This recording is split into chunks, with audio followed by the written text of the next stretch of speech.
हिन दुनिया में चाहे इंसान हुजे या जानवर, पानी का बगैर जिंदा रहना नामुमकिन है। एक इंसान खुराक का बगैर तो एक हफ्तो या 2 हफ्ता रही सके तो, लेकिन पानी का बगैर सिर्फ 3 ॾींहंनि ताईं जिंदा रही सके तो। तव्हां ॾिसी रहिया आहियो सिंधी इंफो, ऐं आहियां अब्दुल कयूम। हिन वीडियो में असां तव्हांखे पानी पीअण जा फ़ाइदा ॿुधाईंदासीं। जेकॾहिं दोस्तो तव्हां असांजे चैनल ते नवां आया आहियो त चैनल खे सब्सक्राइब कयो, इन सां असांजी हर वीडियो तव्हांखे सभ खां पहिरियों मिलंदी। अचो त ॾिसूं था पानी पीअण जा कहिड़ा फ़ाइदा आहिनि। पानी इंसान जी स्किन चमड़ी खे ख़ूबसूरत बणाईंदो आहे। पानी पीअण सां इंसान जी स्किन तमामु ख़ूबसूरत थींदी आहे ऐं फ्रेश रहंदी आहे। पानी पीअण सां इंसान जी स्किन घणनि इन्फेक्शन ऐं एलर्जीज़ खां बची वेंदी आहे। जेकॾहिं तव्हांजो वज़न ज़्यादा आहे त अव्हांजे लाइ ख़ुशख़बरी आहे त पाणी अव्हांजे वज़न घटाइण में मदद करे सघे थो। ज़्यादा पाणी पीअण सां वज़न घटिबो आहे। घणी देरि खां पाणी न पीअण सां असांजे जिस्म में डिहाइड्रेशन थी सघे थी। इन सां असांजे मथे में सूरु पइजी वञे थो।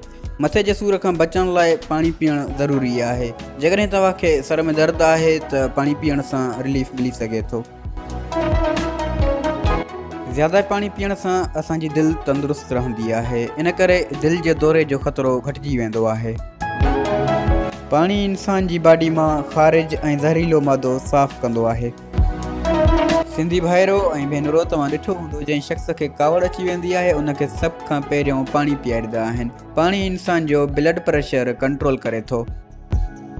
सिंधी भाइरो, कराची में हॉस्पिटल आहे जंहिंजो नालो आहे SIUT। उन में हर साल लखनि जी तादाद में गुर्दनि जा मरीज़ अचनि था। किन जा गुर्दा फेल हुजनि था, किन जे गुर्दनि में ॿिया मसइला खोड़ थियनि था, ऐं उन्हनि में अक्सर असां सिंधियुनि जी आहे। अक्सरियत उन हॉस्पिटल में असां सिंधियुनि जी आहे।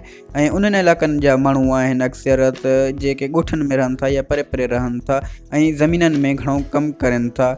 ऐं उन वक़्तु ज़मीन में कमु करण वक़्तु हू पाणी नथा पीअनि या पाणी पीअणु विसारे था छॾनि, जंहिं सबबु असांजे गुर्दनि खे तमामु घणो नुक़सानु थींदो आहे।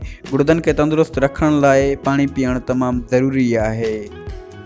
हिकु औरत खे ॾींहं में 10 खां 11 गिलास पाणी पीअणु ज़रूरी आहे ऐं हिकु मर्द खे 10 खां 15 गिलास पाणी पीअणु ज़रूरी आहे। दोस्तो, उम्मीद त तव्हांखे हीअ वीडियो पसंदि आई हूंदी। जेकॾहिं पसंदि आई आहे त वीडियो खे लाइक ज़रूरु कंदा ऐं चैनल खे सब्सक्राइब कयो। असां रोज़ानो दिलचस्प मालूमात ॾींदा रहंदा आहियूं। मिलूं था नेक्स्ट वीडियो में। अल्लाह हाफ़िज़।